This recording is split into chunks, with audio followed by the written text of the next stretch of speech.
got into turf care through playing sport. So I was a very keen cricketer when I was, well, I'm still am a very keen cricketer, but when I was young, I joined a sports club in the town, um, and soon found myself getting involved with helping out as a volunteer.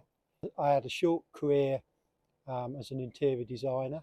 I worked in Nottingham for some architects, but when I got made redundant in '92, I saw a job going at Loughborough University as a cricket groundsman, which is something I'd say I'd been volunteering doing for nearly 20 years.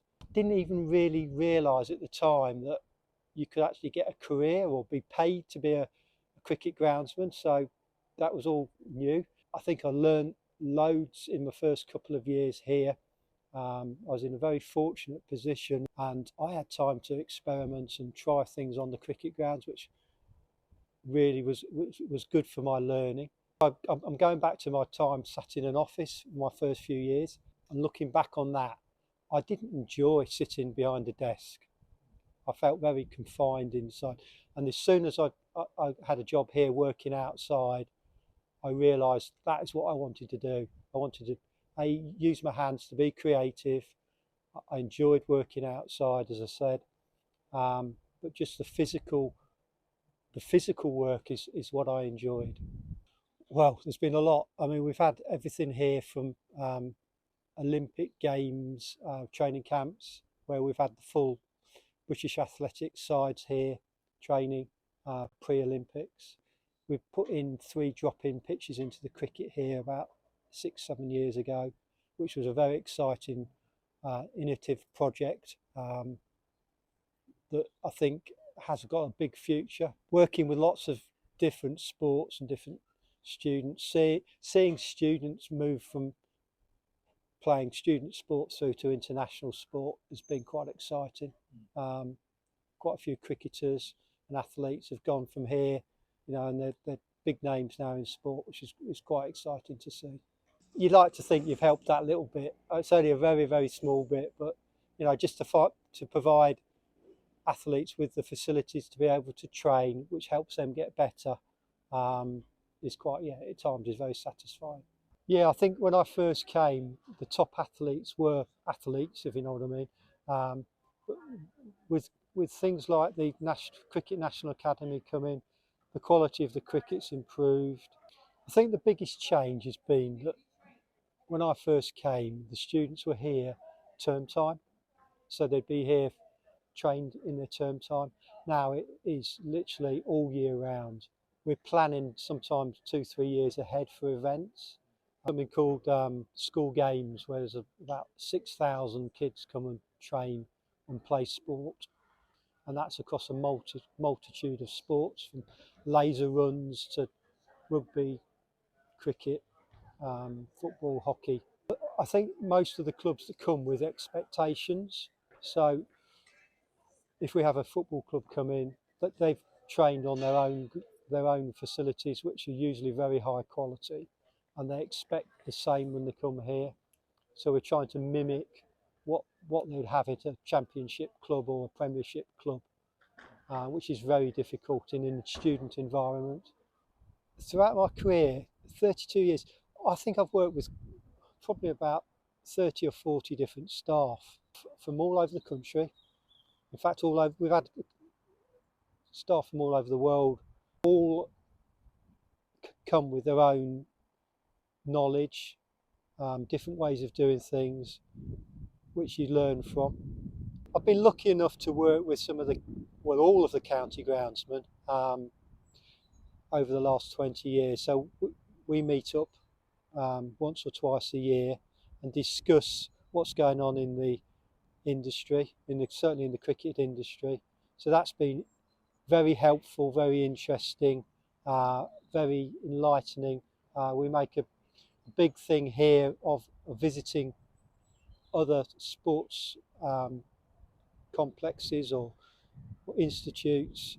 I think that's something the industry's got really good at over the last 5 years, with the better conferences.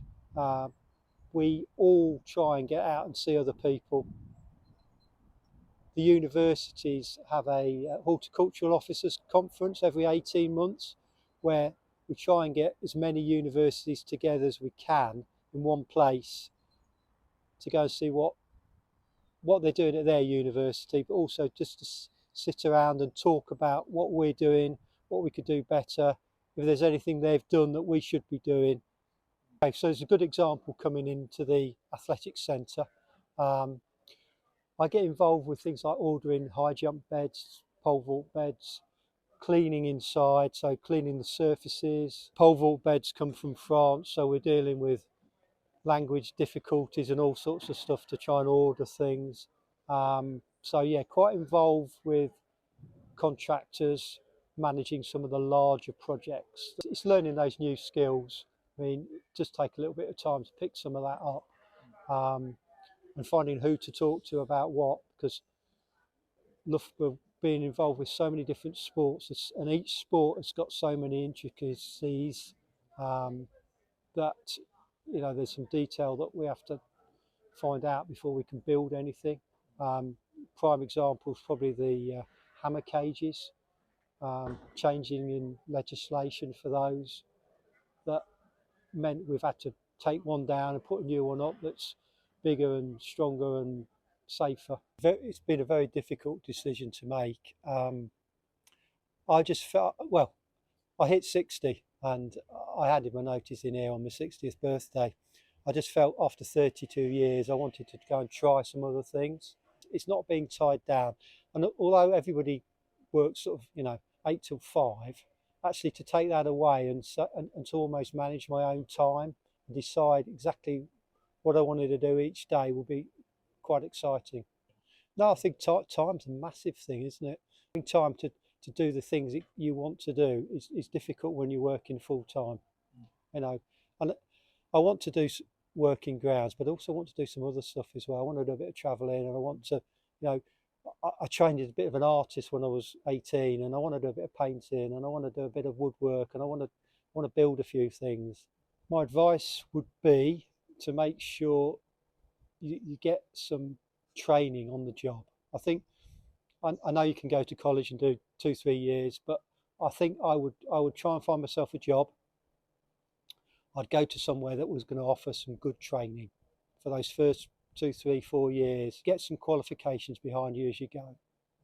I think the biggest challenge has been the expectations of students and players that come here. 32 years ago, players were happy to, a bit of grass, they were happy, but with all the media coverage on the television now, the quality of the pitches they see on the television, the average student expects to see that when they come here now. There's a lot of detail coming from the commentators. So, for example, cricket, they talk about the pitch as much as they talk about the play, and people are looking deeper at what the pitch gives them, I think, and how that influences the matches. The university is it's a large campus, so we've got, I think, about 500 acres to manage. 15,000 students either working or living here. We have to be very aware of a lot of people around at all times. We're looking for the campus to look smart all the time. So we get a lot of visitors, and obviously we need to attract students here. We've got a large garden section as well, so we've got 25 gardeners here, looking after all the green spaces that aren't square and got white lines around. Well, I'd like to think that most of my staff are fairly motivated without me. All the 3 teams have got a very good manager, who in many other organisations I think would be a head groundsman. So I'm reliant on other people as well. So those team leaders or head groundsmen will manage their teams. We have weekly meetings where we sort of put forward what we want to be achieving that week, and then the teams go out and do that. I'm a fairly hands-off manager. I will go and talk to people when I need to talk to them. Try to let themselves manage themselves as much as possible, so I think they get more job satisfaction out of that. I feel those standards ever dropped, that was the point I would step in. But really, I let them create their own surfaces. We're always looking at where we're going. So weekly, we're looking at what we've got on, what fixtures we've got on, what we need to achieve. I mean, for example, I think we've got an England rugby A squad coming in next week. So this morning we discussed how we wanted that pitch to be. We wanted it presented well. You know, we wanted to make sure we've got groundsmen on duty there every day. So if they've got any needs, we can sort those things out. I do think we need to be tackling schools better. We need to get into schools and tell them about how good our industry is. There's a lot of children out there that love sport, and I think sport's the key thing here. You know, sport's such a big thing now that if you love sport, I think you'd love to be, and you love working outside, you'd love to be in this industry. Yeah, it does. It gives you the opportunity to be involved in sport, to watch sport, to be there when sport's happening, right in the centre often. Yeah, I think if we could get people that have been in the industry for a long time to go into schools and tell them what's involved. A lot of people just think it's cutting grass, but there is so much more to it. There's all sorts of things you can get involved with other than just cutting grass.